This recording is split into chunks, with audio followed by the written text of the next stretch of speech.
Assalamualaikum warahmatullahi wabarakatuh. Video kana keessatti immoo Telegram ad accountii haala salphaa ta'e tokkoon bannee waliin ilaallaa jechuudha. Kana jechuudha egaa argachuudhaafis immoo Telegramii aappiidha yookaan immoo Play Store irraa buufachuudhaan Telegramii keessan irra ni seentu jechuudha. Egaa nama buufadde waan jiruudhaaf irra seennee waliin haa ilaallu jechuudha. Jalqaba irratti erga haala kanaan irra seennee kunoo start kan jettu kana jechuudha. Egaa jala kanatti argamtu kana yeroo tokkoof ni filannaa jechuudha. Kilik ni goonaa jechuudha.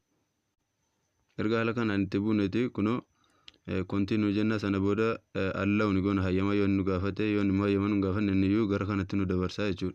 Erga haala kanaan irra seenne jechuudha egaa country nuun jedha jechuudha. Egaa jalqaba irratti country kan keenya biyya keenya ni filanna jechuudha. Warri Itoophiyaa jirtan jechuudha egaa Itoophiyaa irratti ni deeffattu jechuudha. Kunoo haala kanaatiin mallattoo qatti kan tuqxanii yookaan searchii gubbaa kanatti Itoophiyaa jettanii ni barreessitu jechuudha. Maaliif koodii biyya keenya argachuudha jechuudha. Kunoo innaan jedhu haala kanaatiin Itoophiyaa jedhinaa fida waan ta'eef irratti rukutaa jechuudha.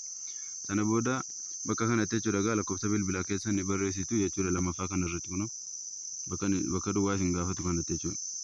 9 jennee jalqabna.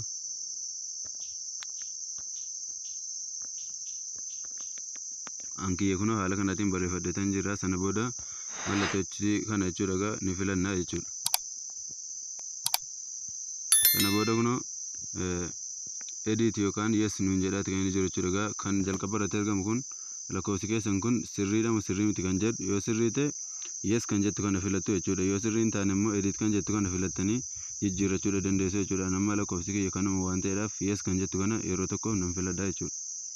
Erga haala kanaatiin filadhee continue kan jedhu naaf fida ammas continue nan jedha. Sana booda hayyama na gaafata allow nan godha.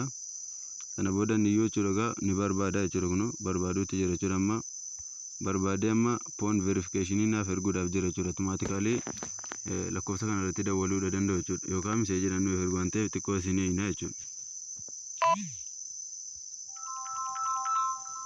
Kunoo akkuma argitan naa bilbilamatti kan inni jiru jechuudha. Lakkoofsa biyya alaatiin lakkoofsi kan abbaa telegiraamiitu jechuudha. Egaa isin mirkaneeffachuudhaaf isin dawwala. Kanaafuu irratti ni kaaftu jechuudha.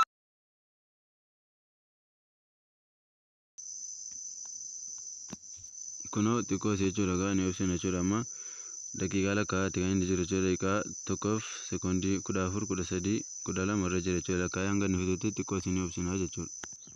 Erga haala kanaatiin gara kanatti nu dabarsee gara gadii kanatti kun akkuma argitanu get the code kan jettu kana jechuudha. Egaa kan argamtu kana yeroo tokkoof ni filannaa jechuudha. Kunoo ishee kana ni tuqnaa jechuudha haala kanaatiin. Sana booda sending SMS jedha. Meseejii jechuudha egaa lakkoofsa bilbilaa keenya irratti nu ergamuuf ni eeggannaa xiqqoosii. Sana booda asir bakka duwwaa kanatti ni goonaa jechuudha. Sana booda kunoo koodiin naaf ergamteetti kan isin jirtu jechuudha. Egaa koodii sana koppii godheen ka'e paste nan godhaa jechuudha. Haala kanaatiin kunoo right jedhee gara kanaatiin na dabarseera jechuudha. Anuma jechuudha egaa telegiraamii koo irraa jechuudha egaa security waan qabuudhaaf security kan koo itti galchaa jechuudha. Kunoo akkuma argitanu security kan koo ani itti galfadheetan jira jechuudha. Egaa keessan security duraan itti godhatanii yoo jiraattan isin gaafata yoo hin qabaanne immoo qaxxitaadhuma isin galchaa jechuudha. Yoo immoo irraanfattan kunoo forget kan jettu kana tuqxanii jechuudha. Egaa jijjiirrachuu illee ni dandeessu jechuudha. Sana booda kallattumaan mallattoo jechuudha egaa xiyyaa kanaan ni tuqnaa jechuudha.